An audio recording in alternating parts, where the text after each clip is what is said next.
Or shot fire, officer down, shot fire, officer down. Got a city officer down, shot fire. 223, be advised, we have a visual on enemy paratroopers in grid Papa uniforms. Welcome to the Resilient Warrior Nation, a podcast dedicated to inspiring hope and healing for first responders, military veterans, and anyone facing PTSD and trauma. Welcome to another podcast episode of the Resilient Warrior Nation. I'm your host, Mike Morgan, and welcome to the podcast that was created for first responders and veterans to give them inspiration and hope as they go through their journeys. All of us experience trauma at some points, so I bring on ordinary people who've done extraordinary things with their lives. I will show you at their lowest of lows, show you how they've healed themselves, to show each and every one of you that there is nothing different about us collectively. We are you, you are us. We have healed. You could do the same. I don't care how deep it is, what you're going through right now. Sometimes it is the deepest visceral pain, but I promise you, there is help, there is hope. And I bring on people just to show you their stories and give you inspiration. Do exactly what was done for me by watching an episode of the Sean Ryan podcast. When a Navy SEAL named Eddie Penny, this is his company, it's not a proclamation, literally changed the trajectory of my life by telling his story. So with that, I want to introduce my next guest. Very excited. He's a former Atlanta police officer, as am I. This is Bill Treadwell. Will is the founder of the Phoenix Fund, a nonprofit organization dedicated to supporting the mental health of current and former law enforcement officers by providing scholarships for therapeutic retreats and treatment programs. 2015 graduate of University of Georgia. Will began his law enforcement career shortly thereafter with Atlanta Police Department and went on to become a helicopter pilot where he was assigned to the aviation unit. After facing his own mental health challenges during his time in uniform, Will launched the Phoenix Fund in late 2024 to help others in the profession find healing, hope, and support beyond the badge. So with that, I'd like to welcome Will to the podcast. Thank you so much, man. I really appreciate you having me. It's an honor and a privilege. Absolutely, brother. Right back at you. And it's fantastic hosting another Atlanta police officer. I think you're my first one. I've had another Suffolk County Police Department, which is Nice. actually my second job that I worked and retired at. So it's great having the brothers on, so to speak. So please tell the audience about yourself, where you grew up, kind of, your childhood, brothers, sisters, give them, a picture of little Willie.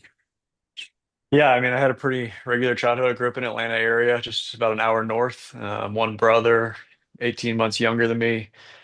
I had a pretty good childhood. There's some things along the way that maybe weren't so great, but overall, I mean, I have great parents. I had a great life. Sports were my life growing up. Felt like I did pretty well in school, and yeah, pretty just normal childhood. Um, like I said, sports were mainly the only thing I did growing up, and hanging out with my brother. And um, if you could look at the picture of what your childhood would look like, it's probably the one I had for the most part. Nice, an ideal childhood. I love it. I'll tell you one thing. I think sports is huge amongst the first responder and veterans community. If you look at most of our childhoods, sports, I think, is a big theme. I think most of us love being in a team setting.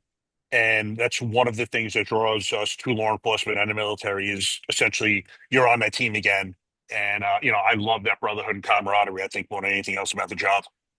Yeah, I think pretty early on, kind of in high school, figuring out what I wanted to do. Knew I wanted to go to college, but ultimately I was pretty dead set on either the military or I really wanted to do a federal law enforcement, but I knew, different paths to do that. And so those were kind of my two goals leaving high school. So, and I think you're right. Sports played a big part in that. Yeah, I think that's one of the common bonds that we find amongst us.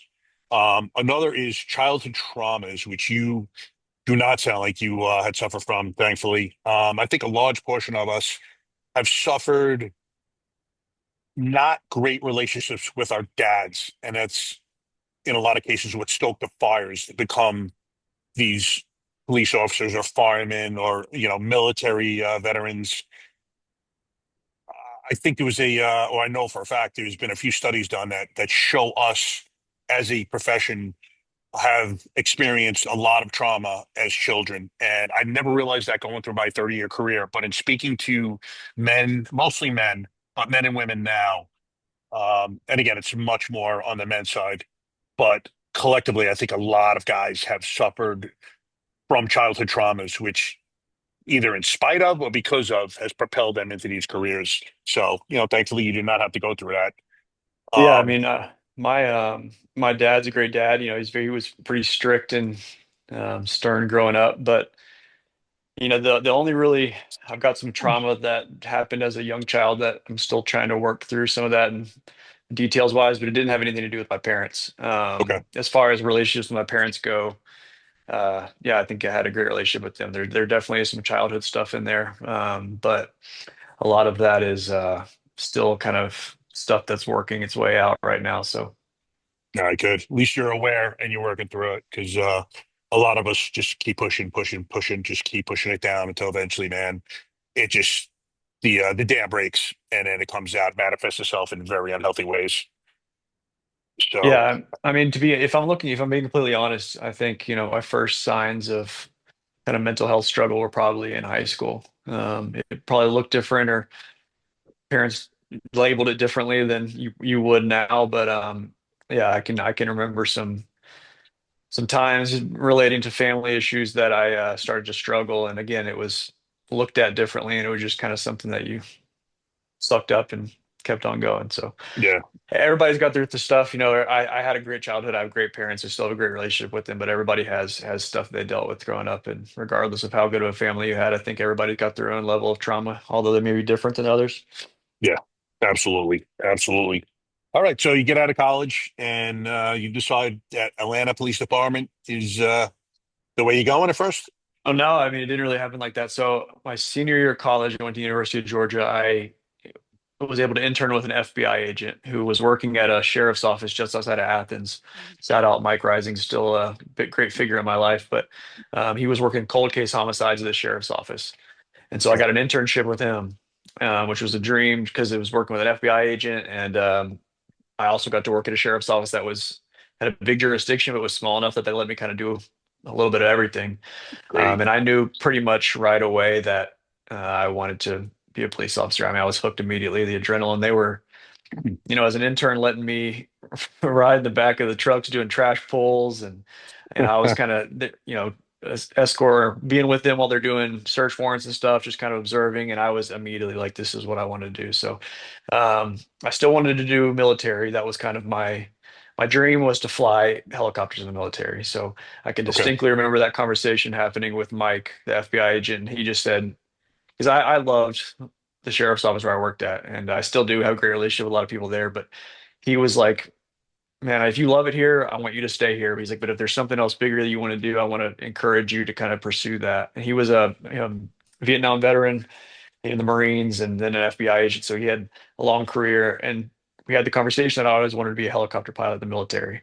So he was like, let's do that. Then let's figure out a way to do that. So found a warrant officer program in out of Fort Rucker. So basically the only street to seat program they have, and decided I was going to try and get in that program. So I went through the process with them, and I thought I had a pretty good chance at the time. I was skydiving recreationally. There was a jump zone right next to the sheriff's office I worked at, and got into skydiving. And unfortunately, towards the end of the selection process, I had an accident and broke some stuff, tore some stuff, Yeah. had to have some surgeries. And so Army originally removed me from the selection process and told me to come back 6 months post recovery, and they would put me back through. So I went through the whole recovery process, and then when I came back, the recruiter basically told me to pound sand. Really? Um, yeah, it's just such a competitive process. I mean, he had told me that I finally found a recruiter who said he would put my application through, but said it would probably be over a year after I get all the special waivers, and that it was almost guaranteed to be a no because if anybody had anything close to my qualifications, they were going to get it ahead of me. Now, I think that changed several years later when they had a big shortage, but at the time, it just didn't seem like it was going to be something that was going to work out. Luckily, though, I had met a guy through the process who had his own private company, near out where my parents lived, and me and him got really close. We hit it off really well, and so he gave me the opportunity to come work for him. And I still worked at the sheriff's office, went and worked for him, and got a little bit of flight time here and there, trained until I was able to get my license. So Nice. a little bit of a different, pathway to the career, but Yep. it all worked out. So I ended up quitting the sheriff's office. Oh, because I forgot to mention, after I graduated college, the FBI agent, he retired. He was retired and got me a job at the sheriff's office with him. So I was graduated and then went straight to working with him full time. So I ended up quitting. I flew locally, privately for a while. Got really close with the chief pilot at the outfit that I was flying with here. He moved to Arkansas to fly. I went with him and finished my training out Arkansas. there in Northwest Arkansas. And Really? You don't hear that too often. Anyone speak about Arkansas, period. yeah, Northwest Arkansas, right outside of the University of Arkansas, Springdale Municipal Airport. And so I was able to finish my training out there and do some flying, build my hours up. Once I finished my commercial and got some more hours, I moved back to Atlanta and flew privately in Atlanta while I went through the selection process with Atlanta PD, which is a whole kind of thing too. So I knew I wanted to fly for the police. That was kind of my goal once I got my license was, military's not going to work out. I would like to try and fly for the police. So Sure. one day I can still remember where I was. I found the phone number for the Atlanta Police helicopter unit. I don't know why it was online for you to find, but I somehow found a number, Yep. and I called, and there's some older guy who I ended up meeting later on, and he basically told me to fuck off. So uh, I decided a couple days later I was going to call back again and just try my luck. And that time I got a guy who it's one of my best friends to this day. And I said, "Hey man, I'm not trying to waste your time. I know y'all are busy, but like, this is who I am. This is what I working toward. I have my license. I would like, can you kind of tell me how you got to where you are?" And he talked to me for like an hour. He was like, "Hey man, come out to the hangar and, can meet everybody and we can talk more." So he was awesome. He let me come out, check out the helicopters. And then I put my application in like that week and he fast tracked me through the process. So I was able to get hired pretty Nice. quickly. Yeah. So it was cool. I made connections with a lot of the guys at their unit pretty early on, and they just were kind of like, they had told me it's a big department, it's pretty political. So, Yep. but the fact that I had a commercial license, I was going to be the hope as long as I stayed out of trouble, I was going to Yeah. be kind of a shoe in for the spot. Um, so yeah, I went through, got hired in 2017, and went to the academy, was valedictorian of the class. And so Nice. I say that because they told me originally, if you win one of these awards, you get to choose what zone you go to. Yep. And so my first two, but you didn't decide until after the second phase of field training. Okay. So my first phase was zone one and day watch, which I didn't love. Yep. And then second phase was zone two Buckhead, Yep. uh, which I What a didn't love. difference. If Yeah, people well, would know yeah, the contrast I know. in the two Yeah. places you just named, yeah, it's unbelievable. Yeah, so zone one is for the listening people, Bankhead, the Bluff, what people consider to be the poorest part of the city, to then my second phase being the richest part of the city in Buckhead. So Yep. um, I didn't love either of those. But then I had to choose after the second phase where I wanted to go. And so everybody was telling me, you want to go to zone six, East Atlanta. That's where everybody, best of both worlds. You have your fun and some nice areas too. So I definitely didn't want to go to zone one or two, so I just decided I would choose zone six.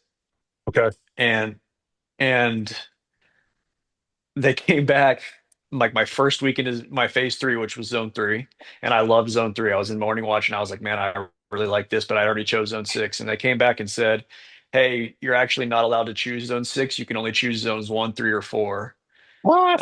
which were the zones nobody wanted to go to. Um, Unbelievable.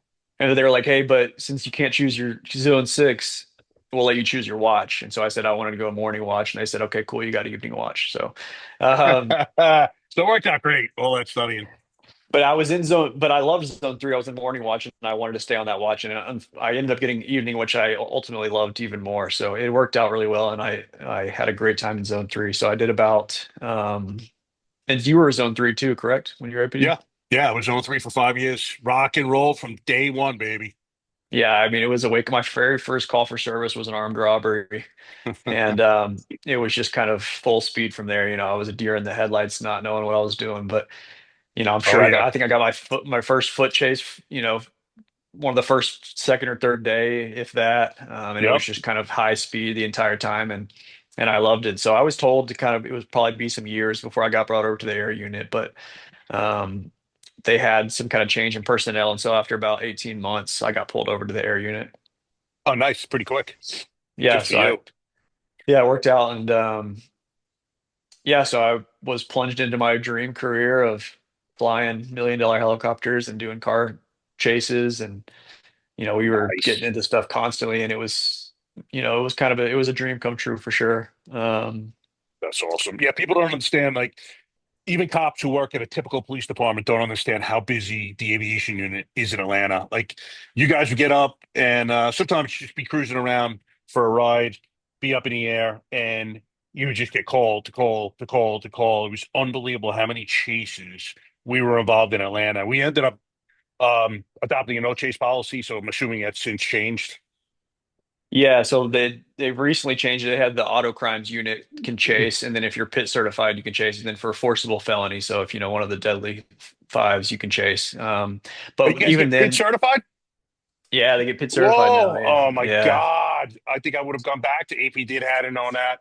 That was like the Well, greatest thing in the world. We getting chases going to interstate called GSP, and we would be so pumped knowing that the pit was about to be happening. yeah, to be honest, most of our pursuits, the vast majority of them were GSP because their helicopter was up in Kennesaw, and so they were on call. They weren't ever patrolling. So by the time they called them they got down to Atlanta, it was never going to happen. So we were always right there. So they would always call us. So we got really close with the GSP guys, and Nice. still have several of my closest friends that are troopers. That's Um, awesome. but yeah, it was a great time for a while. There Yep. started to be some inner unit issues that are unfortunately kind of still going on to this day, even after I've left. A lot of the other people have left also or are leaving. So it's unfortunate because it's should have been one of the best units in the city, but Hmm. um, I feel like a lot of those big departments that can't get out of their own way with some of this politics stuff, and No, especially uh, Atlanta. yeah, so it started to go downhill. We weren't really flying a whole lot. We were getting grounded for whatever reason, and so when we weren't flying, they would let me go work patrol or Okay. just go out with the auto crimes guys and ride around and get into car chases or do whatever they wanted to do. So it was great. It was a lot of good time. Um, but probably 2 or 3 years in, I started having some pretty deep mental health issues. I started struggling with. I worked nights, which didn't Okay. help, and so No. nights and holidays and weekends, and we didn't rotate off days, so um, it was just hard to have a life. And you know I don't love talking. I mean, it's hard to talk about stuff that I saw on the street only because like there's guys like you who did way long. I mean, ultimately, I only ever did a little over 2 years on patrol, and there's guys that did 10 times that who saw a lot Right. more than I saw.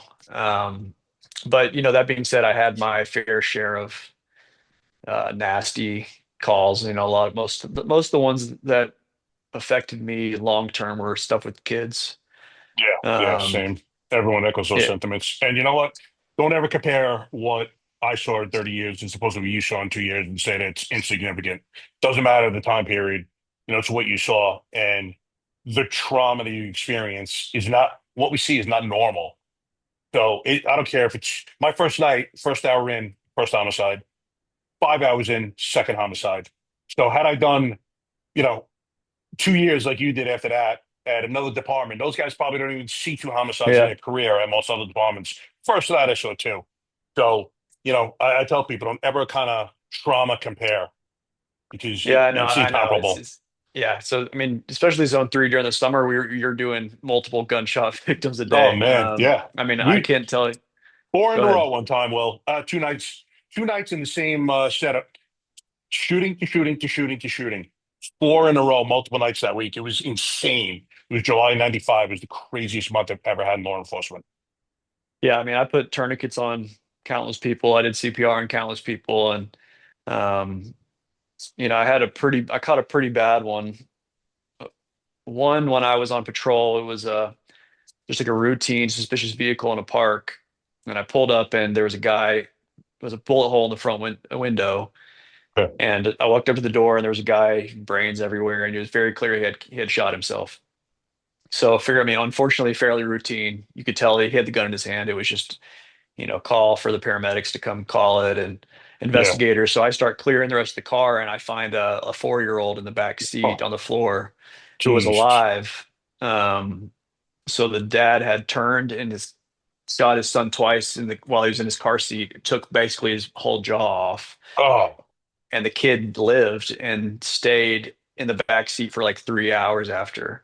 Ooh. And so the way I don't know something about the way that kid looked at me, yeah, really, it affected me for a while. And then I caught another bad one when I was flying, but I was riding with our auto crimes guys, and it was a car accident. He had like a 6-month-old in the front seat with no seatbelt or car seat or Mm. anything, and paralyzed the dad, killed the kid, and yes, a couple of stuff like that were some of the big ones. So Yeah. I started struggling, um, and unfortunately wasn't doing a great job at coping. Um, So, drinking. Go ahead.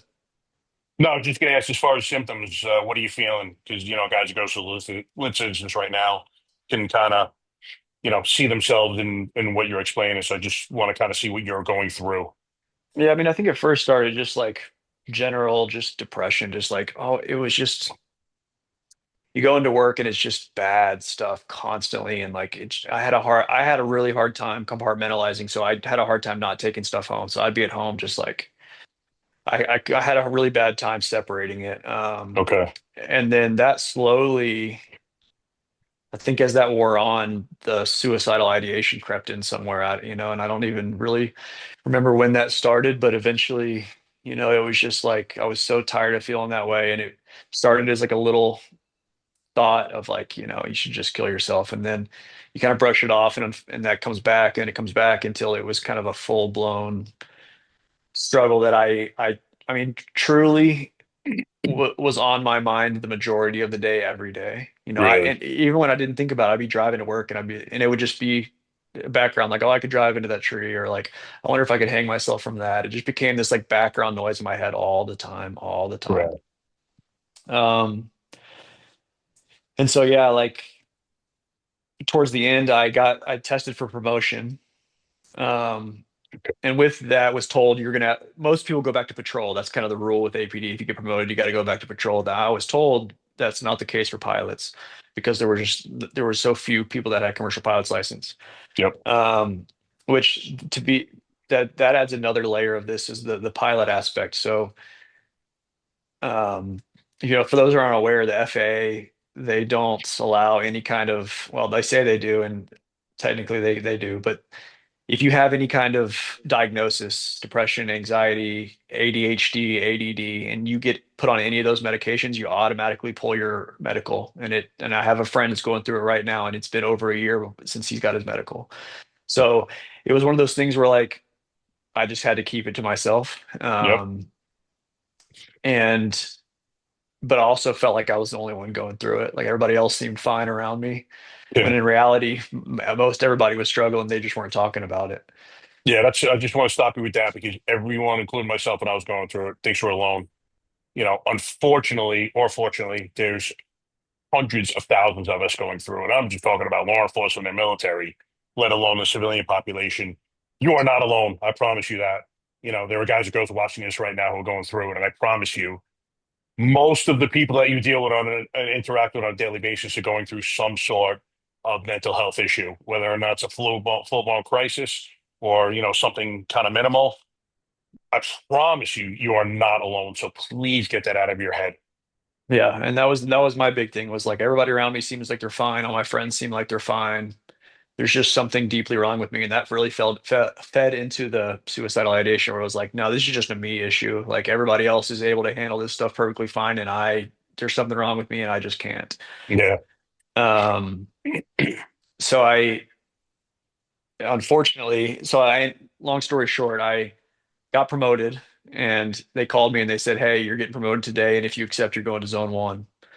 And I had worked hard. I was number three on the list, so I was not, and I was already kind of, there's a lot, we're skipping a lot of stuff with the air unit where it was kind of all kind of going downhill.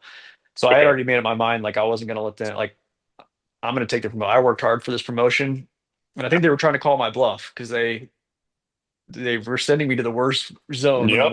worst watch in the city. And I said, okay, yeah, I'll take it. And then he said, oh, hold on a second.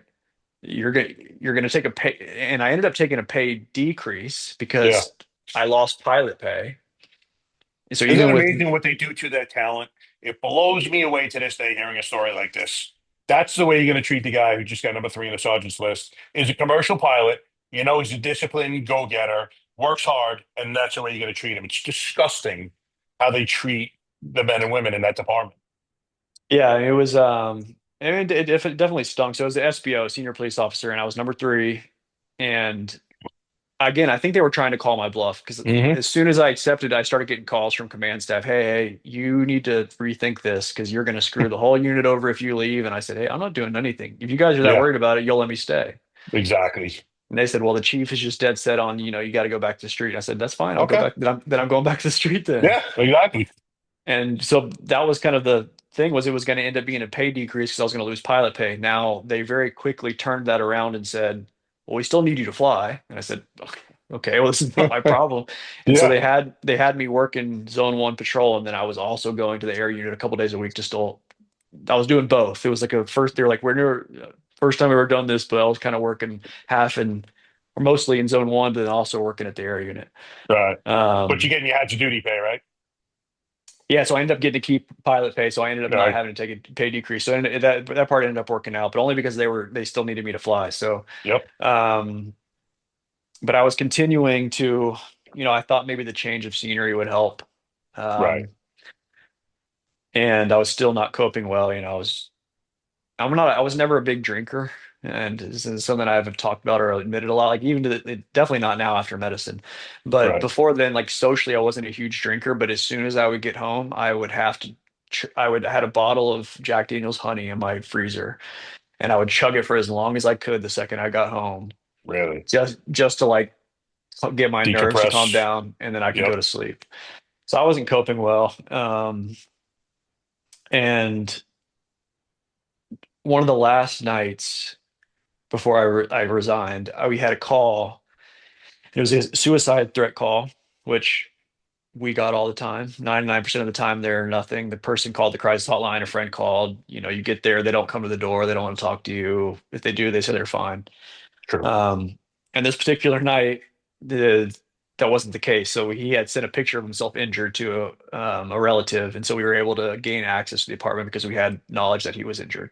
Yeah. Um, and so he was sitting in his bathtub, and he had slit his wrist to the bone, and he had a four Um, inch knife stuck in his own chest, and he was Jeez. alive.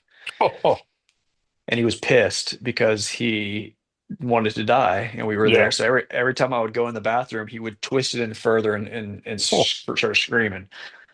So it turns into one of these like, what do you do type yeah. situations. I pulled like, and I'm the senior officer. I haven't been on patrol in years, but I pulled these guys out and they're like, we can't tase him. He's sitting in water. We're in an Yep. unventilated bathroom. We can't spray him. If I go in there and try and grab him and he pulls a knife out and stabs me, then I shoot him. That defeats the purpose. He's trying to die anyway. Yep. Um, and so it turned into like just like a miserable situation. So he ended up letting me in the bathroom. Mostly spoke Spanish, and I speak pretty good Spanish. So he let me go in the bathroom with him, and he wanted me to pray with him while he died. And I Wow. remember sitting there praying with him and just thinking, this is gonna mess. This is like this one's gonna hurt because there wasn't Yeah. anything I could. At other times, at least you could try to help. You do your best. You CPR. Like I'm watching this man bleed out, and there's like I don't know. We don't know what to do. Yep. So we had come up with a plan that the paramedics were going to get permission to hit him with a little needle to make him go to sleep. Okay. But they had to go through doctors to do that. They got to jump through hoops. The person on scene couldn't do it. Meanwhile, this guy's bleeding out. Yeah. Um, and so he ended up just by like the grace of God, he pulled the knife out, which we didn't want him to do because he was now actually bleeding out. Yeah. But when he did, he moved his hand from the handle to the blade itself. He was gripping the blade, cutting his Oh, hand, but he was facing me, and I was already squatted down trying to pray with him. So I just really quick reached out and snatched it out of his hand, and then we were able to get in there, get him out, and he ended up living. But I remember wow. thinking, I don't, because before that, I felt like that stuff didn't bother me. Like I would get home and it would just be another day, right? And Yep. I'd gotten to that point where it was like, I don't ever want to see anything like that again. Like I was so done. I was struggling with the same thing this guy was struggling with, but silently on my own. Yeah. Um, and you would have thought that that would have um, maybe been a wake up call, or like this isn't what you want, seeing somebody else in that pain. But unfortunately, I ended up having an attempt of my own. So yeah, that is kind of where I hit my rock bottom. Um, Okay. And can I yeah, ask how it you did was. it? Say that again. Can I ask your method? Yeah, of course. So I mean, and looking back, it was the first time I'd ever had a panic attack, and I didn't know what was going on. It was after a weekend of drinking heavily, which I shouldn't have been, and not eating and not drinking. I ended up I thought I was dying. Okay. And I was already feeling super suicidal beforehand. And so I was rolling around my closet. Um, I had this huge walk-in closet. There's no windows. It's just pitch black, and I was so overstimulated. I just wanted to be in the dark. And as I'm rolling around, just like in the, I couldn't even explain it. If somebody's had a panic attack, they'll know. Like you feel like I felt like I was dying, and my hand landed on a necktie that at some point I had just like loosened and taken off and not like fully taken undid the knot. Yep. And I remember holding it, realizing what it is, and then just being like, I don't have a choice. So I put it around my neck, I cinched it as tight as I could, and then I laid down. And I remember distinctly being like, I can't believe it's come to this. But like I also at the same time was like, I can't feel this way anymore. Hmm. And I describe it like there's a quote by the author David Foster Wallace, and where he compares the suicidal person to somebody trapped in a burning building. And he talks about how that person hanging out of that building is afraid of heights, just like me or you would be hanging out of that building if it wasn't on fire. The difference is the flames. And when the flames get hot enough, a person will choose to jump instead of getting burned. And so it's not desiring a fall. They don't want to fall just like none of us would want to fall, Yep. but it's the slightly less terror of the two. And in my mind, that's what it was. Like I have a great family, like had a great job. I didn't want to die. I just like didn't know how to process. I didn't know how to handle living anymore. Okay. Um, and it was just, a year of suicide being on my mind constantly that it just like led up to this one moment. Um, So yeah, I laid back and probably only took about 10 seconds. And this is something that I think is extremely profound. And that now that I've been talking to other people who are in similar positions, if you talk to people who they did a documentary and people who try to commit suicide by jumping off the Golden Gate Bridge, and it kills most of them. It's a Yeah. huge, like 200-foot drop, 150-foot drop. But there's been a couple people who survived it, and they interviewed those people. I watched the documentary, and all of those people said that the second they jumped, they regretted it. Yeah. I saw that documentary. And so as I began to, it's different when you're holding your breath underwater, or if you're in jujitsu and you know that you're going to tap and they're going to let go, to when Yep. you're actually choking. And after about 10 seconds, it snapped me out of whatever trance I was in. And I immediately regretted it. It was like, this isn't what I want. So, but the knot was so tight. And then, those little necktie knots, Yeah. I couldn't get my fingers in it. So I'm digging at it, trying to loosen it up. And I remember thinking like, I'm not going to be able to get this off, and nobody's going to know that I was trying, like I regretted it. And I didn't want this to happen. Yeah. Luckily I was able to get it off. I feel like as I was losing consciousness, I'm throwing up. It scared the shit out of me. And I knew immediately that I had to make a change. and I knew that change was going to be getting out of flying because I needed some real help, Okay. and I needed to get out of law enforcement. And I knew that was, and I probably knew that was coming for a while, but like I had just been put, I couldn't imagine leaving the career.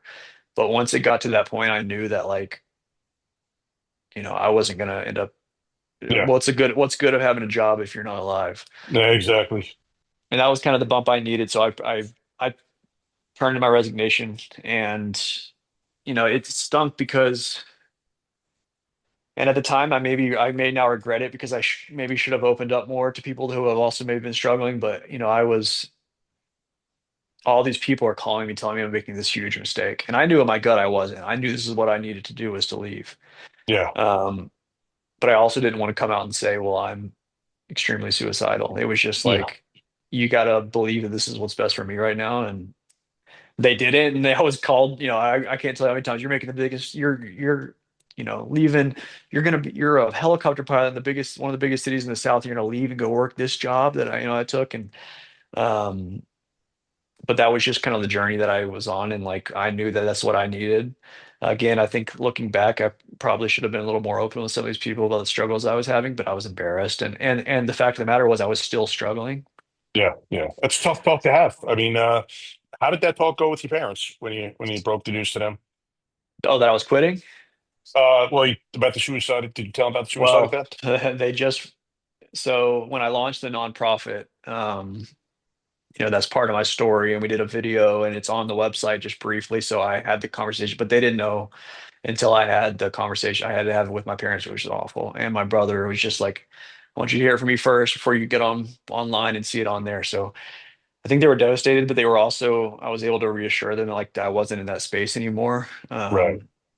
But I mean, as any parent, I'm sure they were devastated. At the time, they knew that I was not doing well, so like they fully supported me getting out of law enforcement. Right. Uh, um, but yeah, I mean, that was one of the hardest conversations I had. Was calling my parents and telling them, "Hey, you're I about can. to." And also, it was hard. I mean, I was an emotional when I launched the website and when I kind of went live with everything. The fact that I was going to have on the internet that I had tried to kill myself and just all this stuff, just like made me feel physically ill. But also, I knew that it was important because somebody may read it who's also feeling that way, and I felt like I needed to be completely vulnerable and honest if I was going to actually do it. So I don't Yeah. regret it, but it was super hard.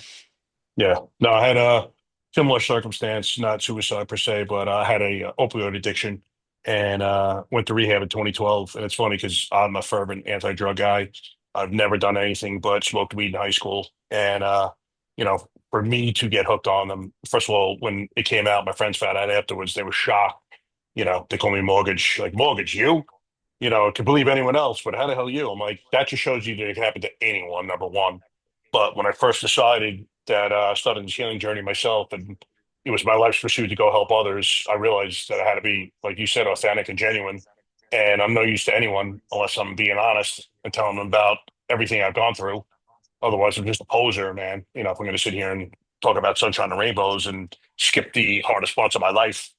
So yeah, it's tough to do, but once you do it, it becomes easier, and every time you do it, it becomes easier. And I forgive myself at that point, so it wasn't that difficult. But just knowing it's out there and everyone in the world is going to know what you went through. It's very private stuff. So yeah, it's Yeah. difficult.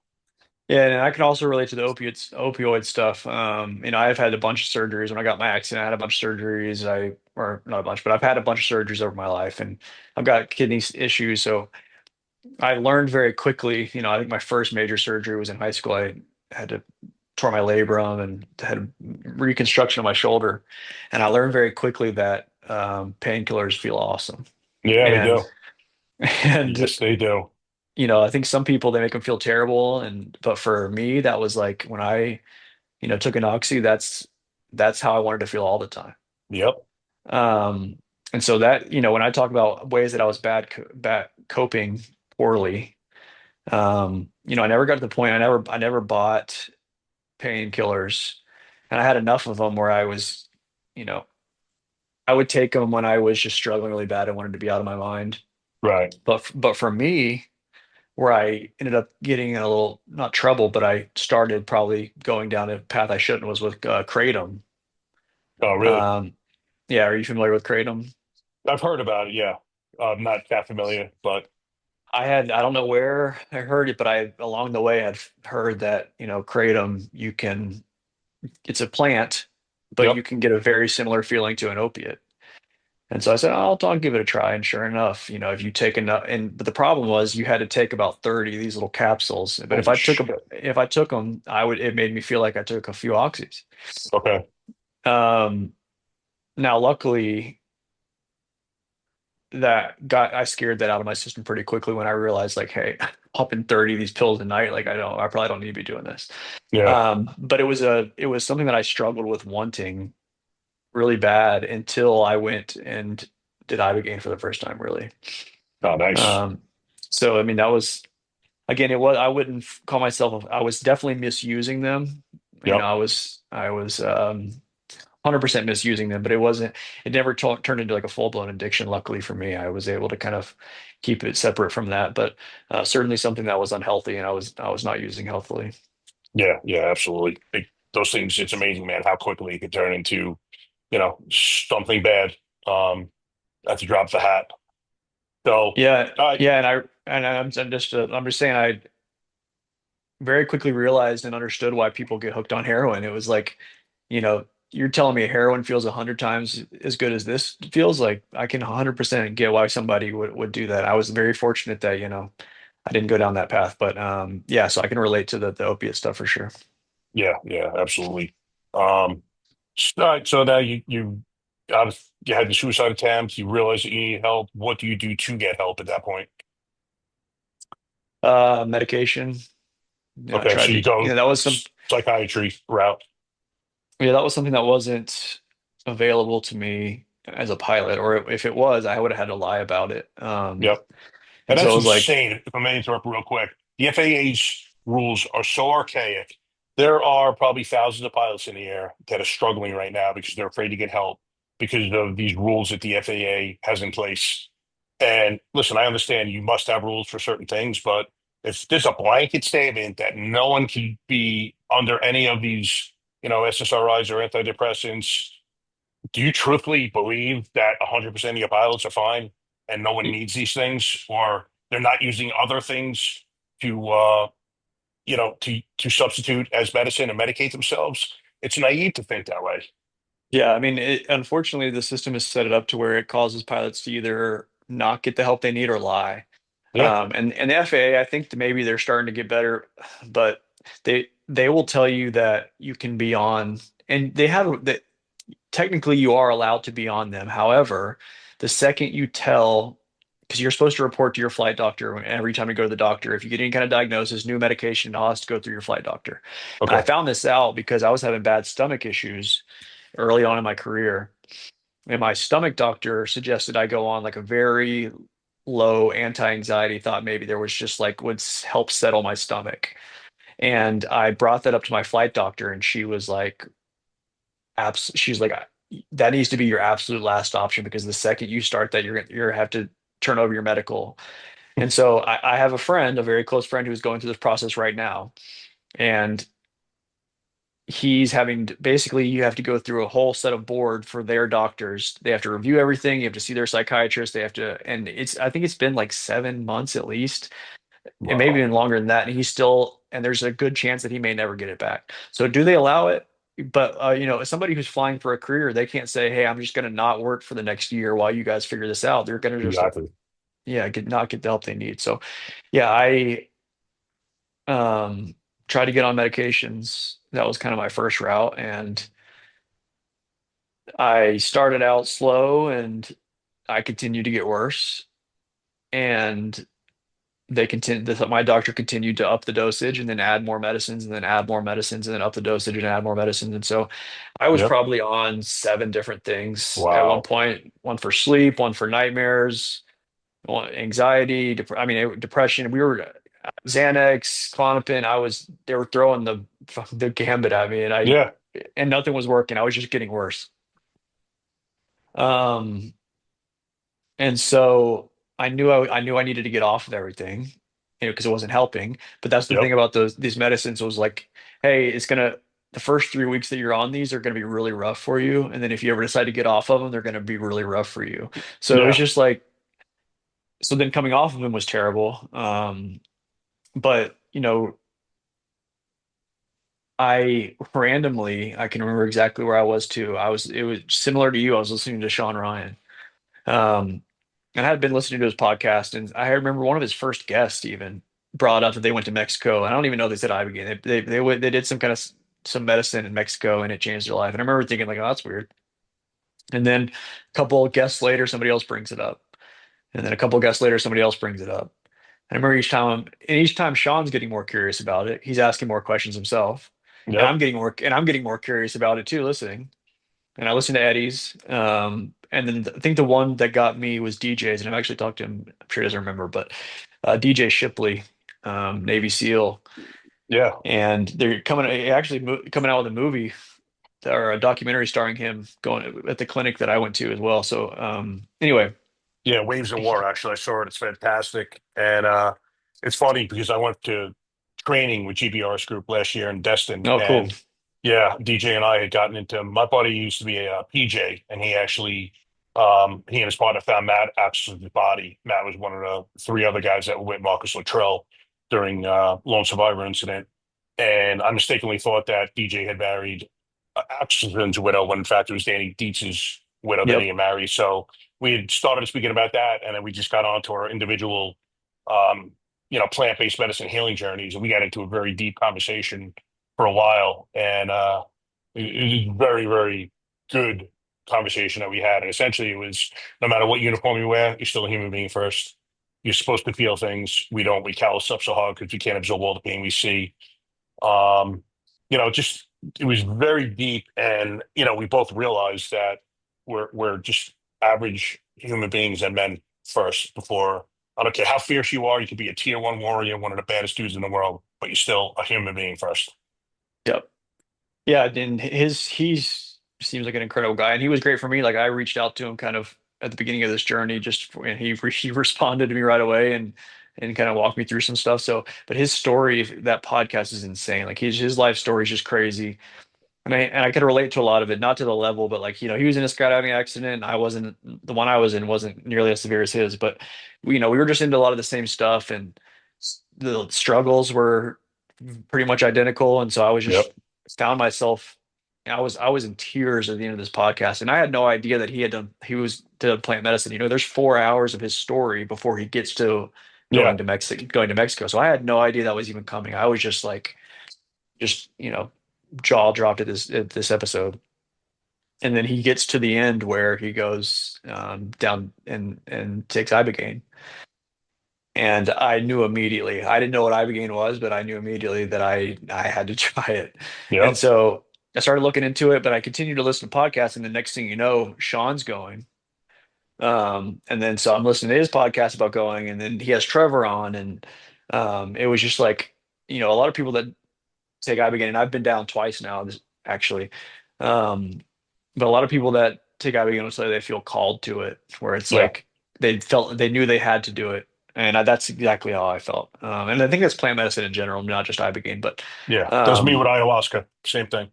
yeah, I just like I felt called to it. I had no idea what I was getting myself into. I had never done any kind of Yep. drugs or psychedelics, or I had no idea what I was doing. I just knew I wasn't nervous at all. I was much more nervous my second time than the first time. Really. Yeah, because I knew what I was getting into. The first time I was just like happy to, ready to go. And my second Ibogaine story isn't super. A lot of people that do Ibogaine, they don't get the visuals. It's just some people they feel like they slept. Some people it's just kind of chaos for 12 hours. And but my first time, I have a pretty amazing story of the first time I did Ibogaine. Okay. Yeah, So we anyway, have to hear but all about it. yeah, so I mean, I found out about it very quickly. Was like it's something I have to do. Applied to go down, and next thing you know, I'm in Mexico. Now, did you go through an organization that sponsors vets and first No, responders? no, because at the time I didn't know there were any, and which is going to kind Uh, of lead, which is going to lead to, me forming my own eventually. But I didn't have any idea that there were any. I knew there were some that were sponsoring veterans, but I okay. didn't know there were any for police officers. Not until I got down there, and it was all veterans and police officers down there with me, and Yep. there was a police officer with me that went through a foundation, and um, yeah. So I mean, I went through Ambio, which is one of the big. There's like three or four really big ones in Am, but I think Ambio, as far as the first responder and veterans community, most people go through Ambio. Okay. Yeah, I just Um, interviewed a man last week, and I think he's a retired police officer himself, Ambio as well. Began in yeah, Mexico. and I do a lot of work with them now too, and they've become like, Trevor, the guy who runs the MBO, is truly like the closest thing I know to a true saint. Really? Like, yeah, he's one of the best people I know. I spent a couple days with him a few weeks ago. We spoke at a Ibogaine summit here in Atlanta, but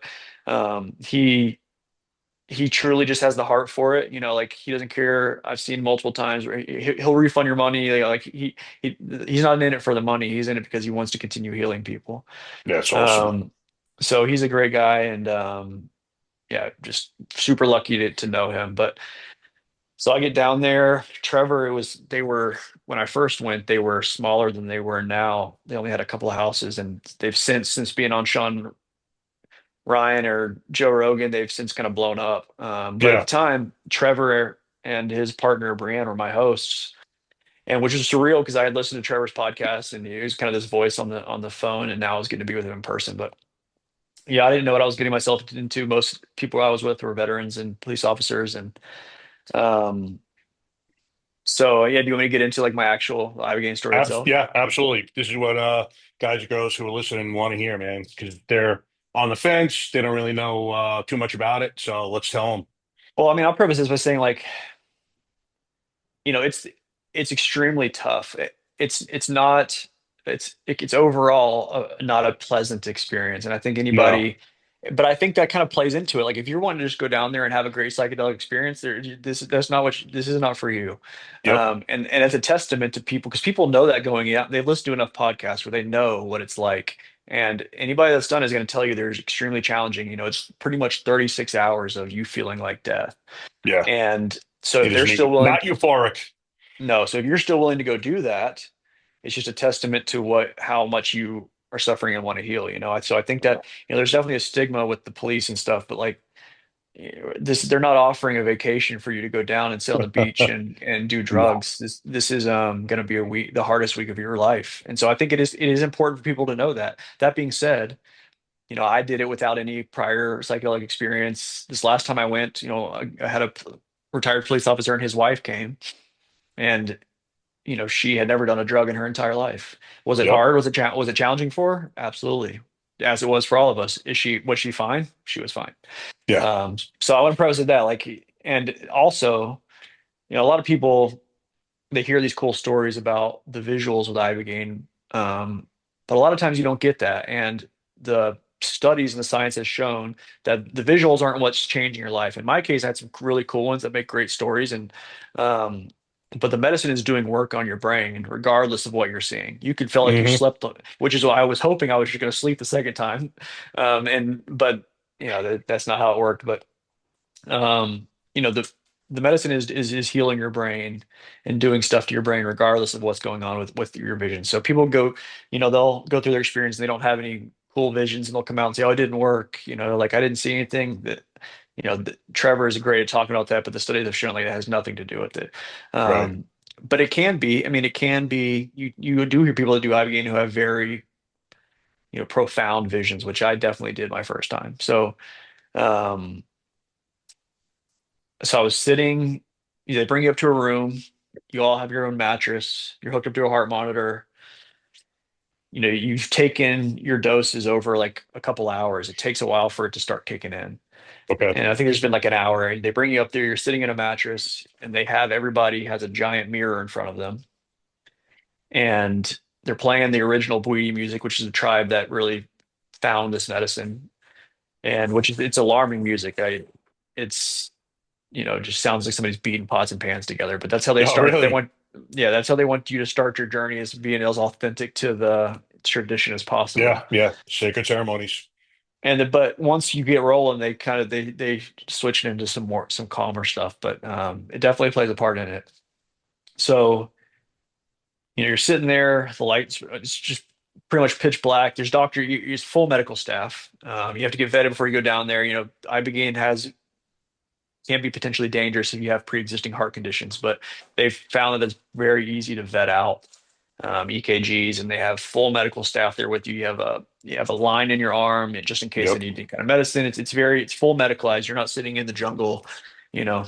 It's a full medical ceremony too. Right. So I'm sitting on my mattress, and they want you to start your journey by staring at yourself in the mirror, which like is honestly crazy, but it Oh does play yeah. a part in it. So I think the first thing I noticed was it sounded like the guy. Oh, almost immediately we sat down. One of the other police officers starts throwing up. So I'm like, oh shit! Like we're going like, what am I getting myself into? I'm nervous, but I was journaling because I wanted to journal, and so you can't. So also with Ibogaine, for people that don't know, like once you start your full blown experience, it pretty much takes away your motor function. So you're very shaky, can't walk, can't write. So if you need to go to the bathroom, they help you. It's just like, so I journaled until I couldn't anymore.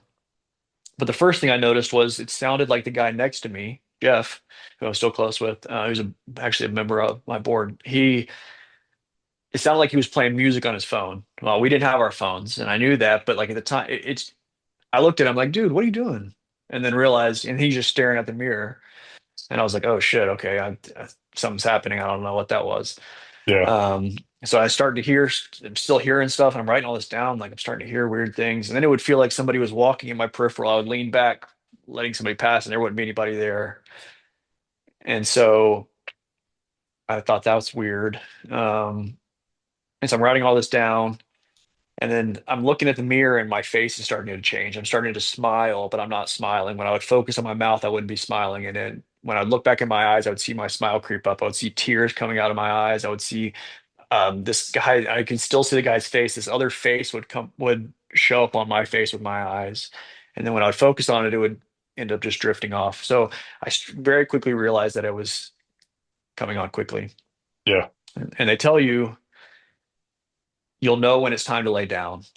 Well, how do you know? Like, you'll just know. At some point, you're going to want to lay down. You'll know it's time, and just you lay down and off you go.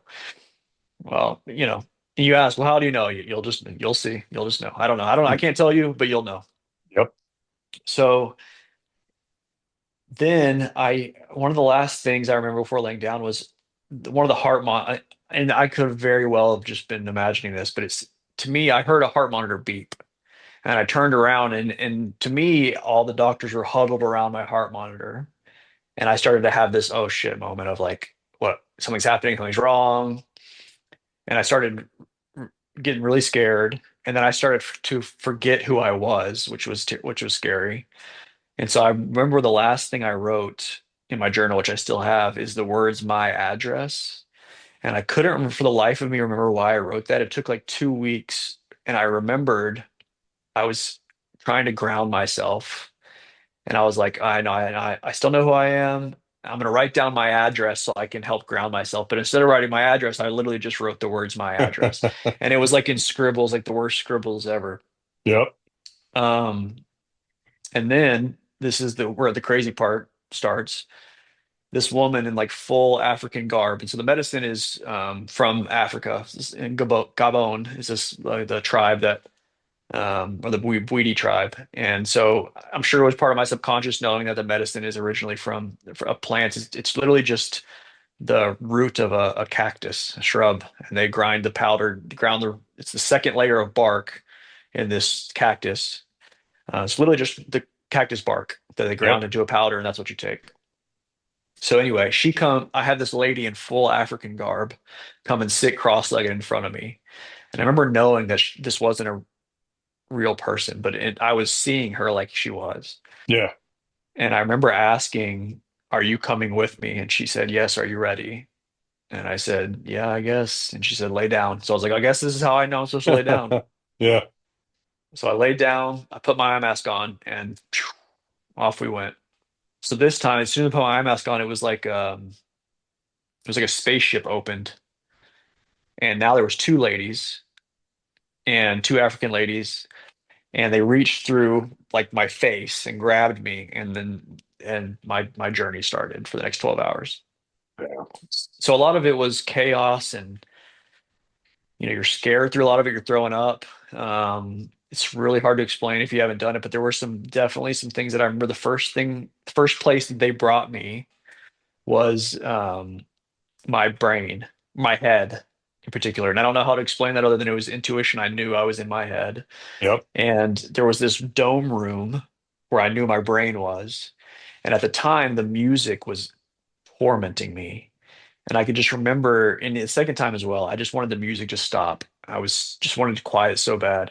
And so one of the ladies went into this dome room where my brain was, and one of them stayed with me. And I remember asking her, "Why are you doing this to me?" And she said, "I'm just distracting you so she can heal your brain." And I remember at the time feeling like that was very profound. Hmm. Um, and so then all this stuff starts floating out of the brain room. All these memories from my childhood start floating out in these pictures. And the last thing to float out is like a 7-year-old picture of me. And 7-year-old me turns to me and says, "Bye, Will. I've enjoyed tormenting you all these years." And then floats out of my head.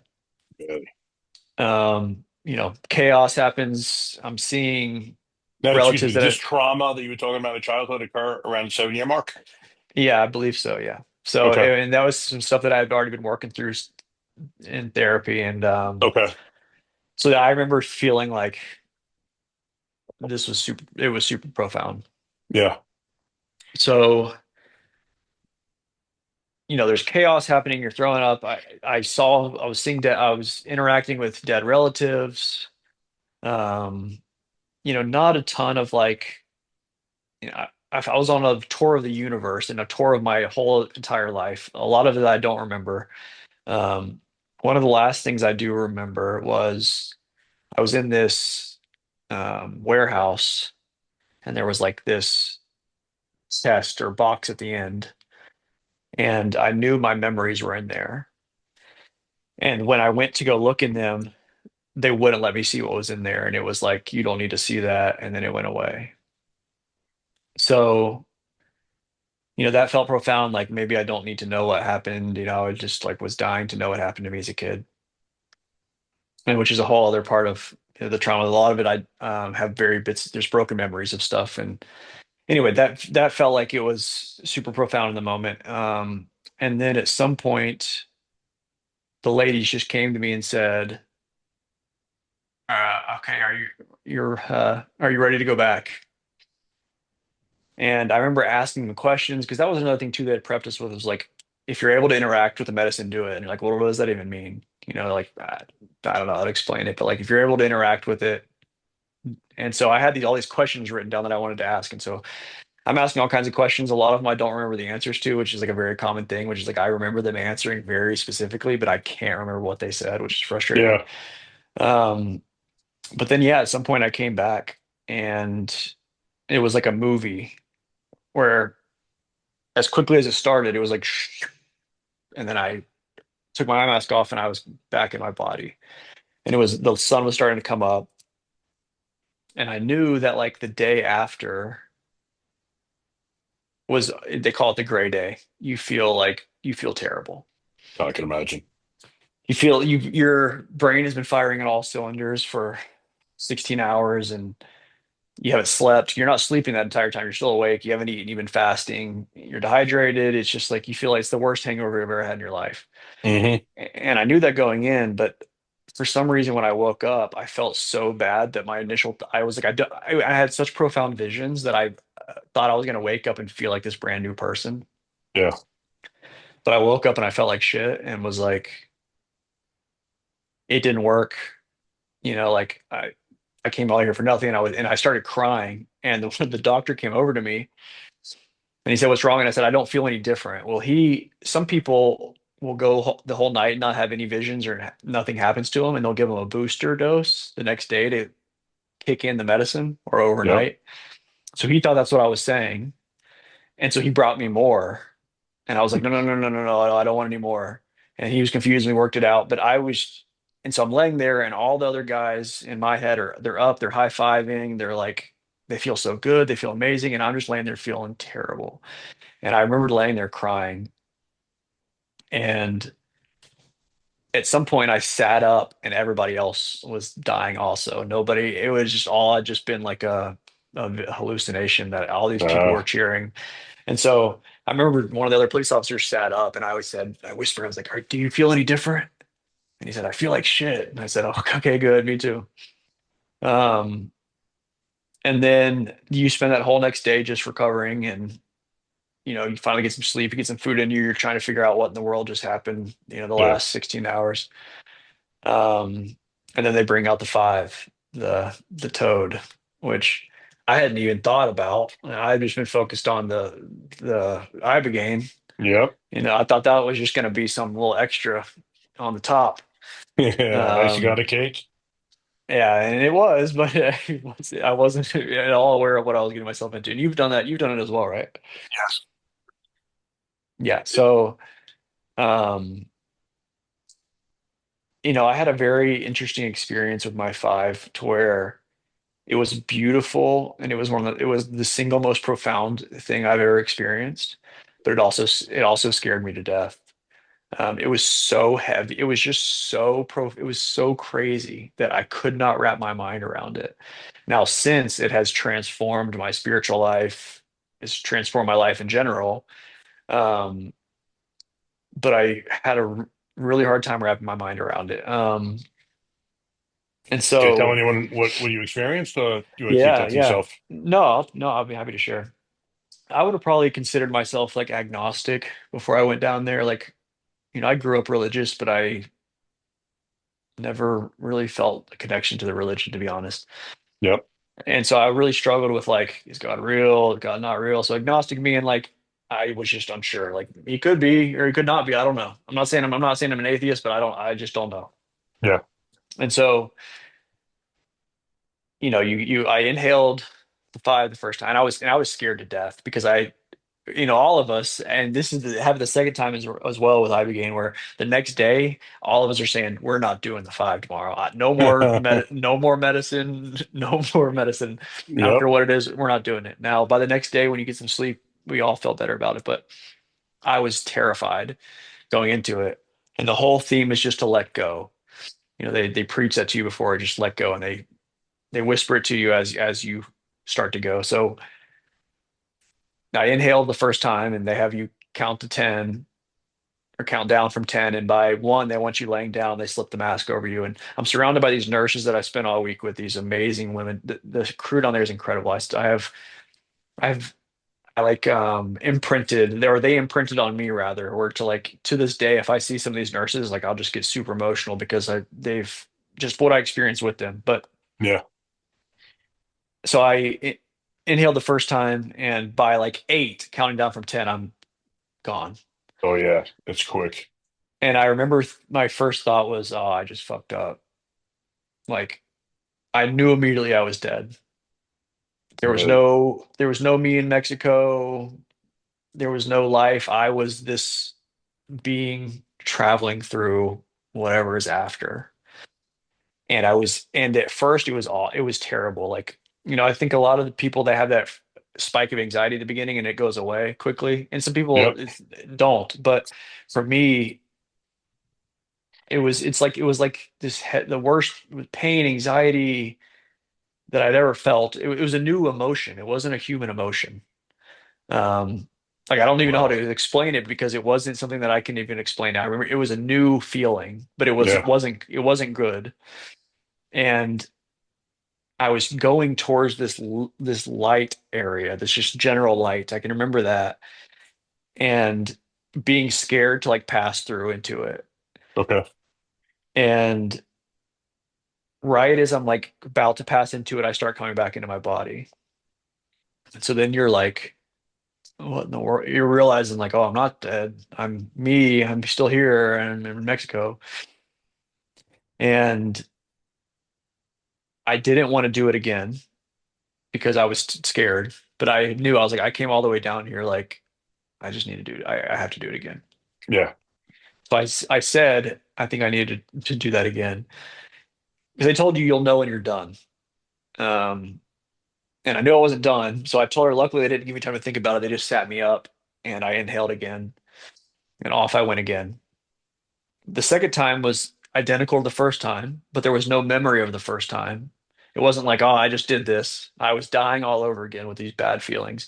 However, the second time, I very quickly allowed myself to pass into that lit area. Okay. And all of that, like pain and anxiety and fear, was replaced with the most physical, again, another feeling that I can't explain, but the most physical feeling of love that I had ever experienced. I mean, I Beautiful. cried. I cried like I had never cried in my entire life. Really. Um, and there wasn't really any visuals. The only visual I had, and I could still see it, was there was like an outline. It was like a lit outline over a dark body, and my head was open, and there was light pouring into my head, and I was filling up with it. That was the that was the only visual I had. And I grew up religious and I've read the Bible, and you hear all these things about how wonderful it is being in God's presence and how it's this unexplainable thing. And I came out of that experience being like, there's no way for me to explain what just happened other than I was in God's presence.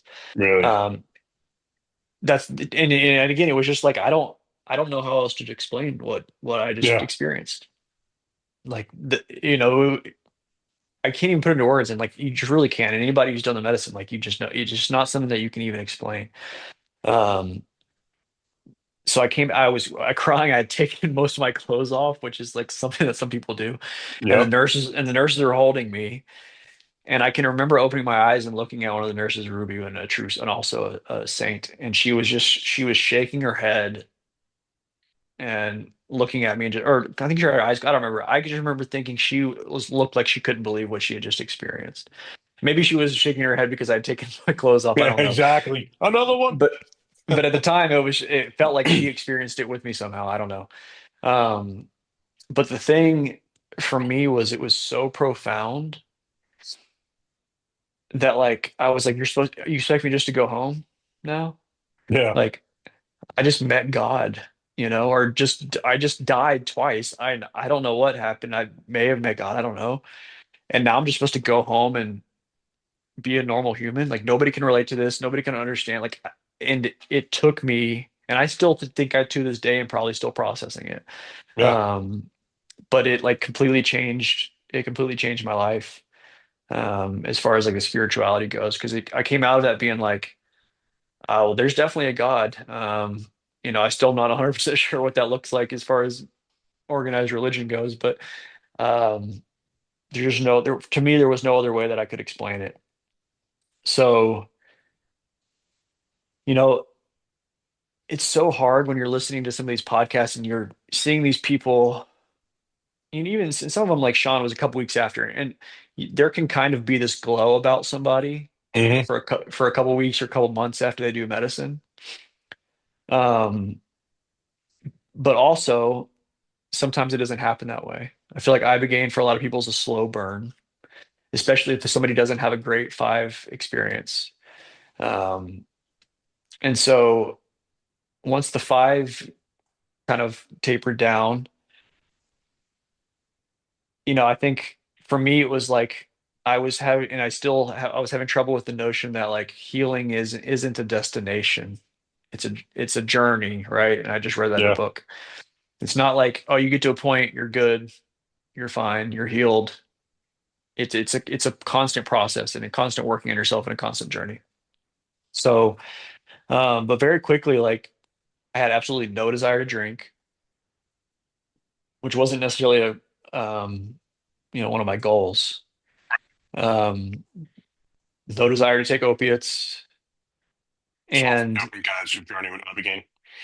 yeah, it's weird that how it works like that. It's got a very anti-addictive property where it's like you don't want to put it after that, like after I began, I didn't want to put anything in my body. I don't ever drink soda or anything anyway, but like I wanted to eat clean. Like it's very bizarre. Like I didn't want anything in my body. Yep. But then you're trying to acclimate back to the normal life. And the biggest change I think for me was I had this voice in my head for years. And it was, I do believe one of the diagnoses I think they got right when I went through the psychiatry was OCD. I genuinely believe I do have OCD. And I get thoughts that just go in loops in my head and Okay. ruminate. And so that was something that I was one of my biggest struggles. But I had a thought that was in my head all day, every day. And I'm not exaggerating. It was in my head constantly for at least a year. And it was just and I didn't want it in my head. It wasn't something that I was choosing to think about. It just played on repeat in the background of my head. And it was the phrase, I hate myself and I want to die. And I Really? would try and fight it away. And like, I don't want to think about this. And it was just like, it was just picking at me always. And that voice was gone. And Nice. it was so bizarre to where it was like anytime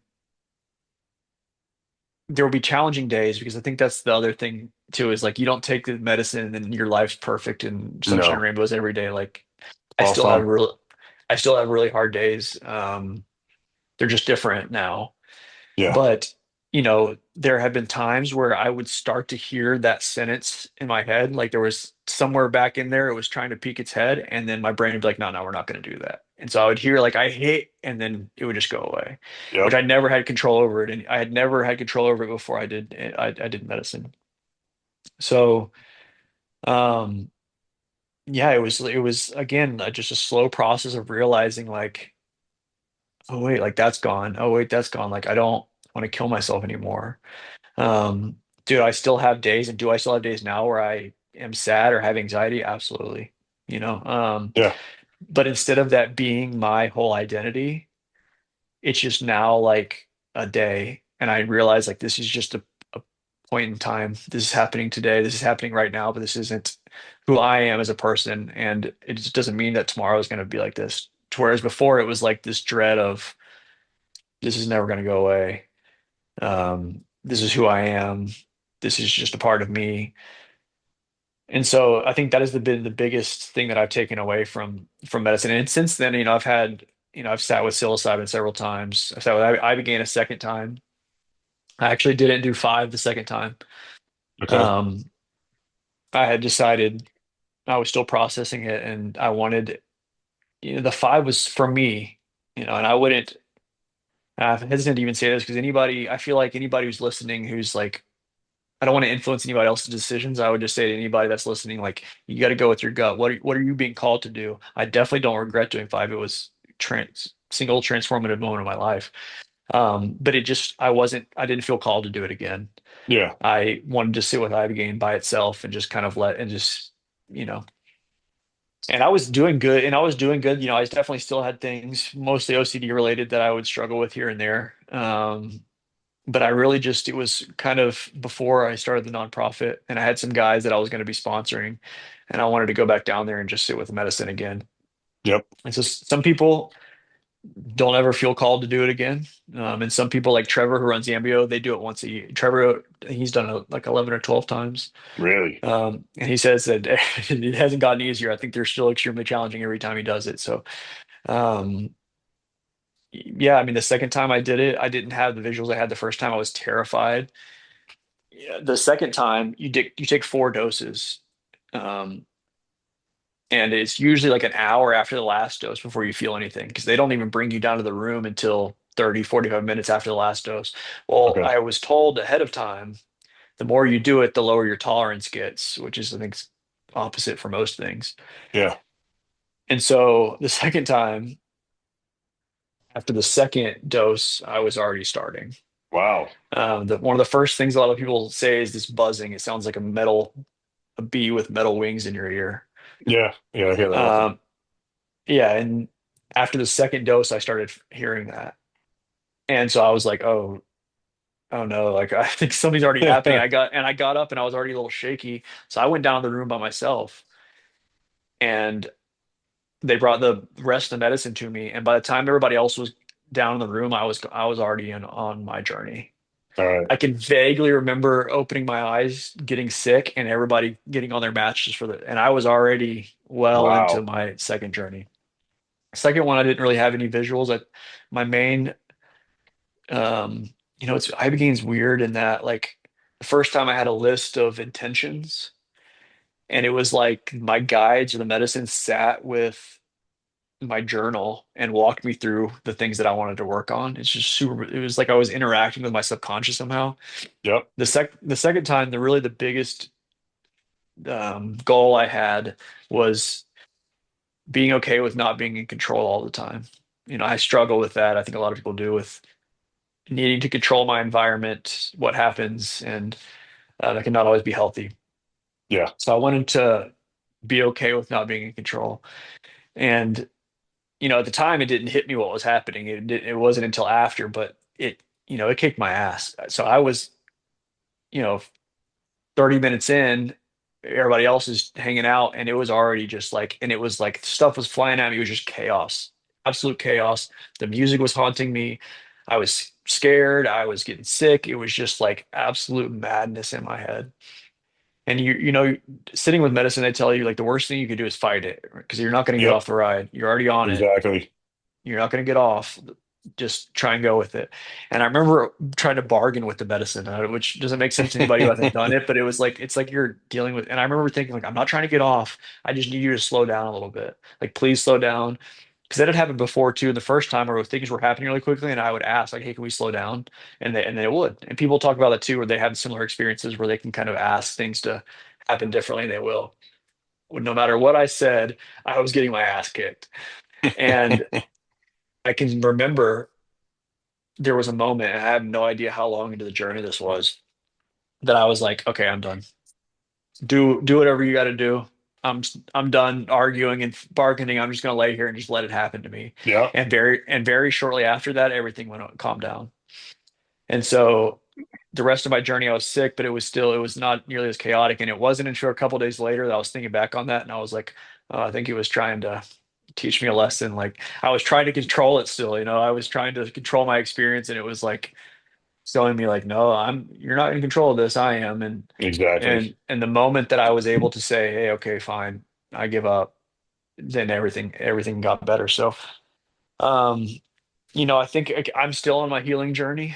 The second time Now, what coming days back, did you go for your first and your second journeys with these medicines? so they're about a year apart. And the first one Um, was when?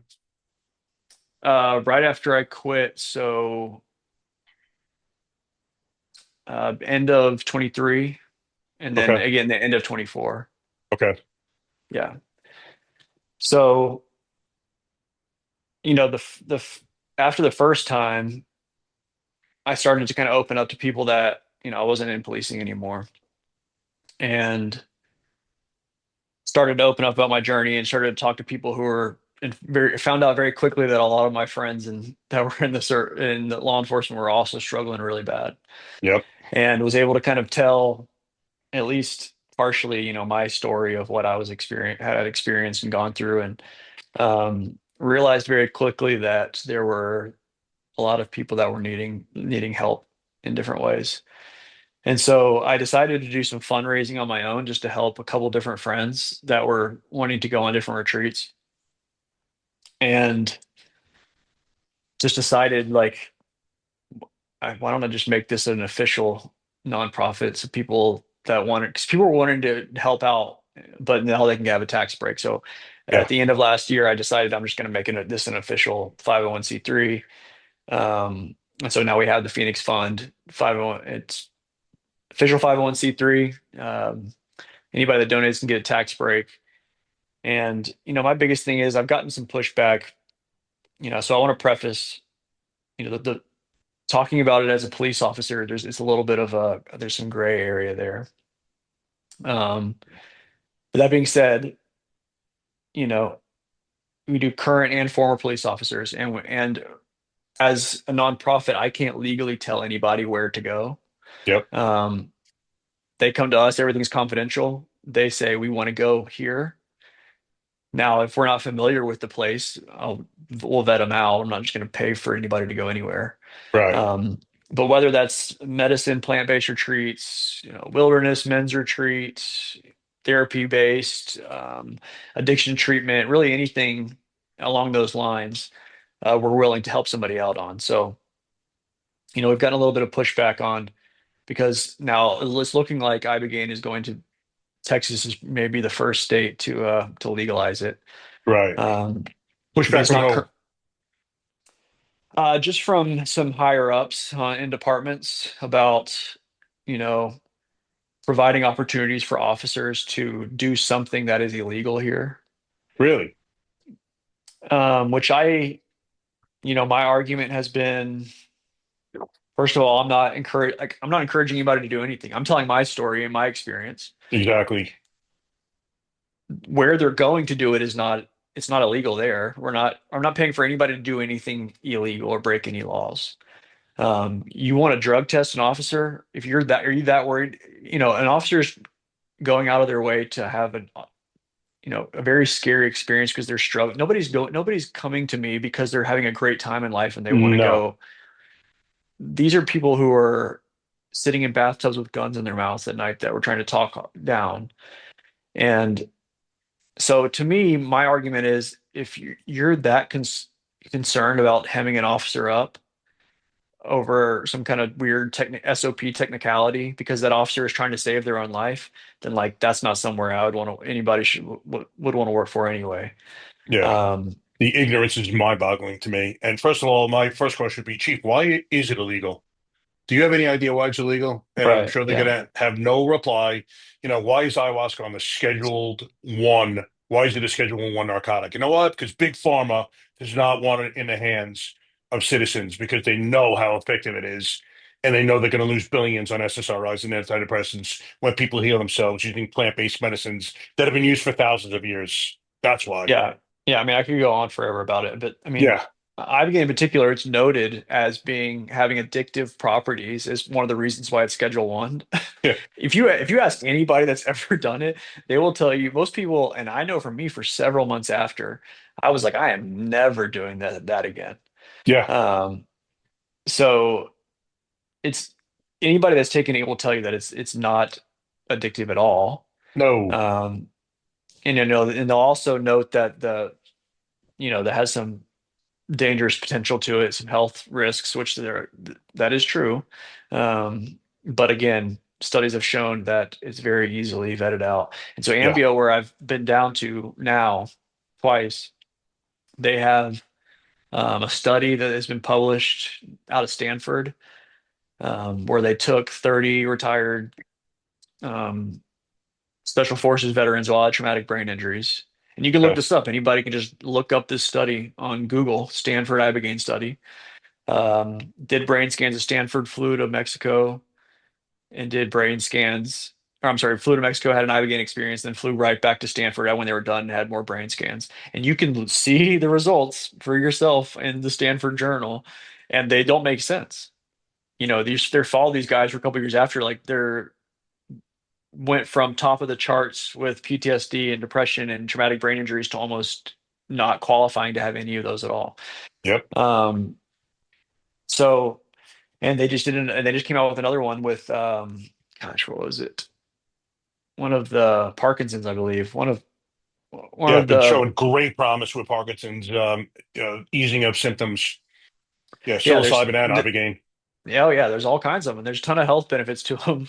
Yep. And so, I mean, I think the tide is starting to turn a little bit. Like myself and Trevor and Brian Hubbard spoke at a summit here in Atlanta about a month ago, and there was all kinds of chiefs, and I didn't expect there to be so many cops in the room, Yep. but there was all kinds of chiefs and DAs and senators, and I came up there and told a much shorter but very similar story to what I told, and it was received mostly very well, and I had a lot of people come up to me after it. A lot of most of the brass for the command staff were coming up and thanking me for telling my story, and um, so I think the senators had a million questions, and so I think like the tables are starting to turn a little bit, Yeah. especially as people are continuing.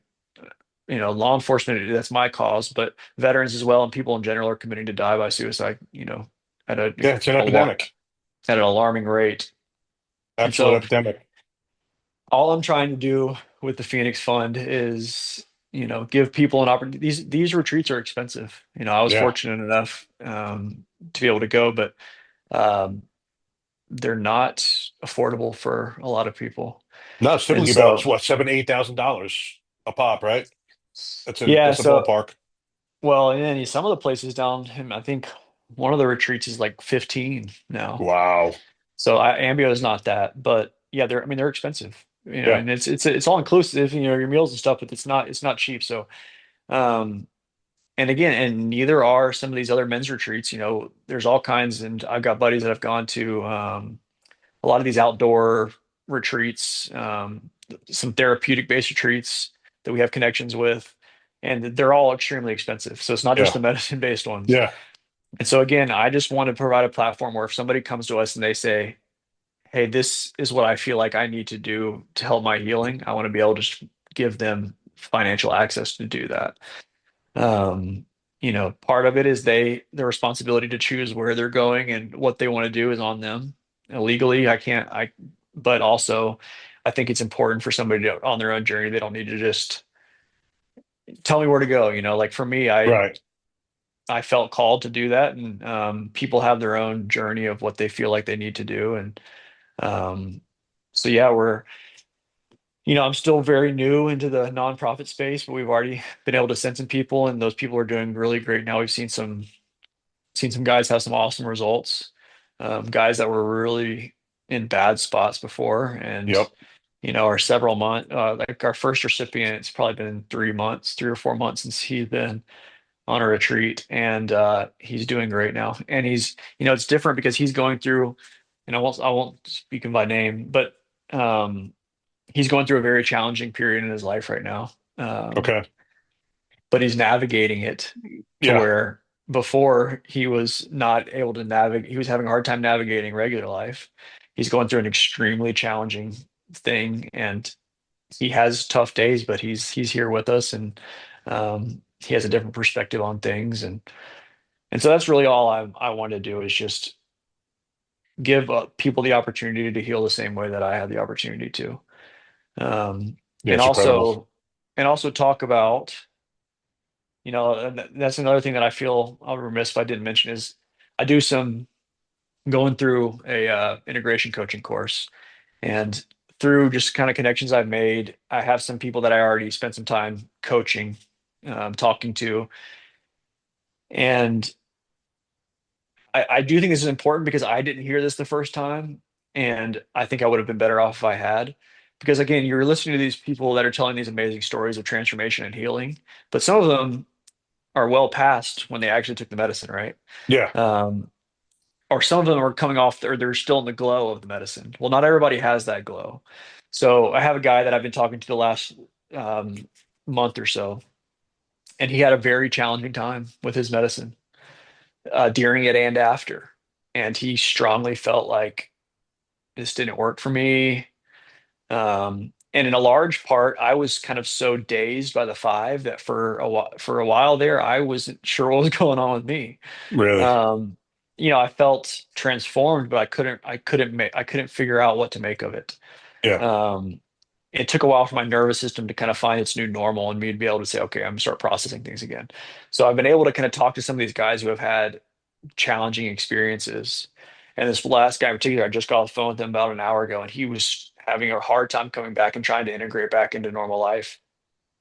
And it took him a couple weeks, a week and a half or so, and he's doing great now. And all these things that these goals that he had with the medicine are now coming to fruition. He's all these things that Nice. he was struggling with before. He's doing great with.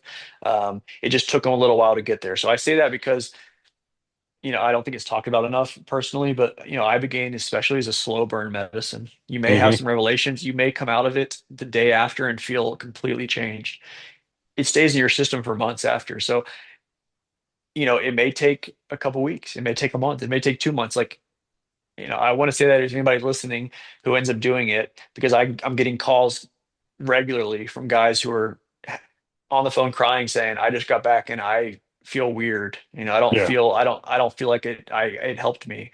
And my message is like, you just got to give it a little time, man. Like lean into the uncomfortable. Your brain's trying to find it's new normal, and Yeah. lean into that. Um, And it's important because too to tell guys about the integration. The medicine's great. It's gonna, and I call opinion as a therapy in one weekend, but you must integrate things into your life. Whether that be, first of all, getting a disciplined, structured life that you start living, start eating healthy, start doing physical exercise, whether or not you're journaling, whether or not you're doing meditation, whether or not you're still speaking to someone. Like you don't just take the yeah, medicine and that's it. yeah, Everything's sunshine and rainbows after that. You're still doing work. That's actually where the work starts. yeah, that's a great point. I mean, because I think it's getting talked about more now, and Ambio does a great job at leading with that. Trevor is amazing with talking about the integration aspect of it. But these medicines do a good job of kind of clearing space in your brain for for you to set new patterns. Um, but if somebody just goes and has an experience and then comes home and doesn't change anything, unfortunately, they're going to end up back probably in the same spot they were. Yeah. It's almost like going to Um, rehab. You come yeah, out, you yeah. If start you getting the same habits, you got to be right where you found yourself prior. you may feel great for a little bit, but if you don't, and I am still in my integration, from the first time. It's been a couple of years since I've been, but you know, I'm still implementing new things that I find new challenges in life, and I say, hey, I need to change something up. But it started originally with that space being able to be cleared and me Hmm. making those original big changes, which for me were just little things. I was really bad at eat. My diet was terrible. Yep. Makes a Um, huge difference in your life. yeah, it's like little things that you would think are common sense that for me were just super hard. Yep. For me, I didn't feel like I had the energy to, yeah, I wasn't Implement gonna them. get up early and meditate for 30 minutes. Yeah. Like there's no fucking way I was gonna do that. I didn't want to do it. I wanted to sleep all day. Like I was spending every ounce of energy trying not to kill myself. Yep. So implementing changes wasn't anything that I was gonna be able to do.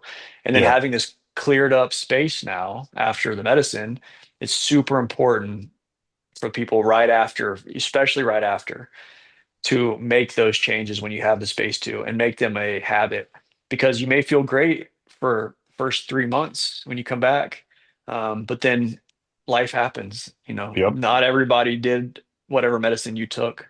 You go through a breakup, somebody passes away, you go through some challenging times, and if you don't have all of these things that are already habits in your life formed, then you're going to, unfortunately, it's going to be easier to fall back to old patterns. So Yeah. um, if I look back on what I wish somebody would have told me, it's just those things, the integration, and that, this is a process. It's not Yeah.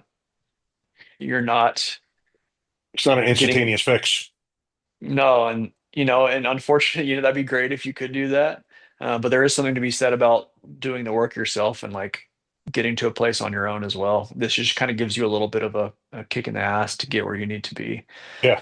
Um, Yeah. It's not necessarily the medicine that's healing you. The medicine is taking down the walls that have been surrounding you. And now you're looking at things that you never saw before. You're looking at things from a different perspective. And, one thing people have to understand too is you're going to be going to almost like a higher consciousness, and you're going to look at much of your life differently. And you're probably going to shed people and relationships. It's just natural, if you shed people that are no longer good for you. And I don't mean in a manner that you're using people.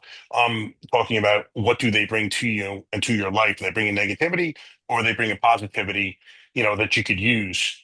And if you shed people, I promise you there are other people that you're going to bring into your life that are going to be, you know, beautiful for your life and that are going to help you navigate things. It's just amazing, like the caliber of people that have been introduced into my life over the past 14 months. I'm blown away, time after time after time after time. It's just a beautiful thing. yeah, I mean, I completely agree. Very well said. I think you I had have a one or two moments a year. That's one of them. yeah, yeah, I had a thought and it's escaped me, but I you know, apologize for talking so much. no, no, not at all. You know, that's basically the end of, not the end of my story, but the end of my medicine journey, at least so far. Um, and so now I just want to do my best to give everybody else that gift that I was given. Yeah, I mean it's a noble pursuit, man. I love what you're doing.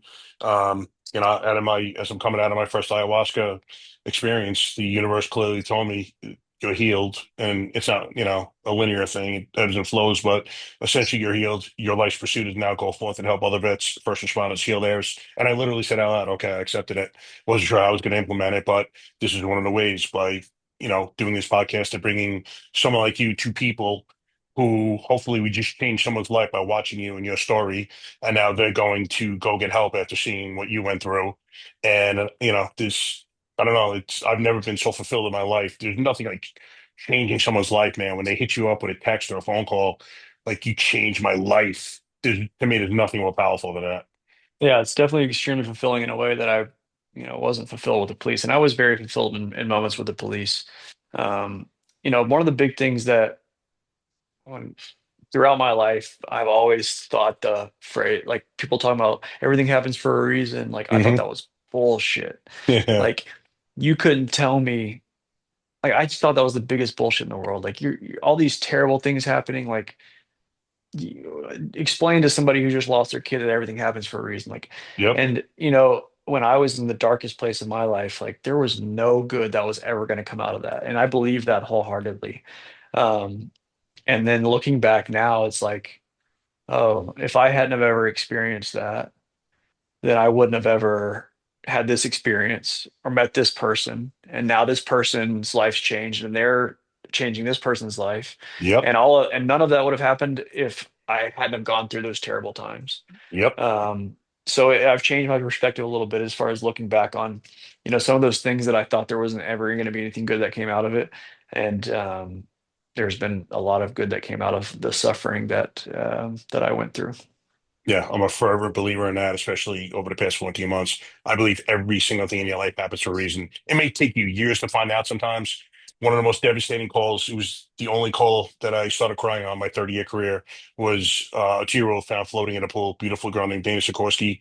And simultaneously, as I'm listening to Eddie Penny's story and he's crying, I'm listening, I'm thinking about that call that I had and I lost it, started crying like a baby, and that changed the trajectory of my life. And I wrote a 4-page letter to our family about everything that I've been going through. It's a really long story. Um, and I told them that people's lives are being saved now through your daughter. And I didn't know for 5 years why I was at the call, but the universe had me at that call for a reason. And it's true what you say, brother. Everything happens for a reason. We're always where we're supposed to be. Truly believe Yeah. that. Yeah, and I'm sure that makes the family feel great that, they went through this awful tragedy, but somehow out of that unexplainable awfulness, there is some good come out of it. Another great testament to that, if anybody wants another podcast to listen to, Trevor Millar, a guy that runs Ambio, his podcast with Rob O'Neill, the Operator podcast. And Trevor has an amazing story about losing a child, and his testimony and his outlook on it is something that doesn't seem worldly. But he's able to have this perspective because of the healing that he has with the medicine. And I remember the first time listening to it being like, that guy's out of his mind. Like, how in the world can he have that perspective? And now knowing him, it's just like he's been so changed by changing others, by the Yep. medicine, yes, but by more so by being able to provide healing for others, that he has just like this whole new perspective on life and in general that's just like it's extremely beautiful. And I hope to be more like that, and I hope to just help as many people as I can. Yeah, and you're doing a fantastic job. I'll tell you, the greatest thing I think I've gotten out of this medicine is it allowed me to become vulnerable. I mean, I'm a very intense dude. Um, and I was never in touch with my feelings, period. And now I'm able to speak about everything. I've cried in public many times. I'm proud of it. I never could do it. If I was able, I would have been embarrassed. Now I'm proud. And, I'm able to show other men that it's not weakness, it's actually strength. And to me, that's been the greatest attribute that I've been giving by this medicine. So it seems like, essentially same thing with you.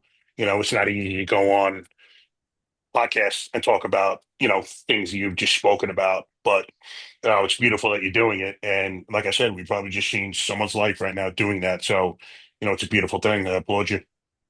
Well, I appreciate it. And like, if there's anybody listening phoenixhealingfund.org is the website.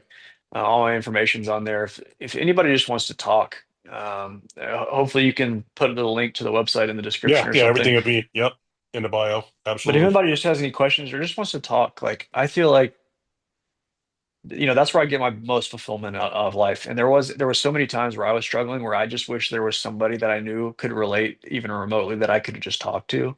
And so I would love to be that person for somebody if they're listening and just saying like, I don't have anybody to talk to about this. Well, you do, and you can Hmm. talk to me in a safe, you know, environment who's not with somebody who's not judging you and who Yeah, understands more than you know. me as Um, well. and if there's police, anybody listening, if there's police officers who are interested in any kind of healing, any kind of treatments, addiction, mental health, fill out an application on our website and we'll get in touch with you and see how we can help you.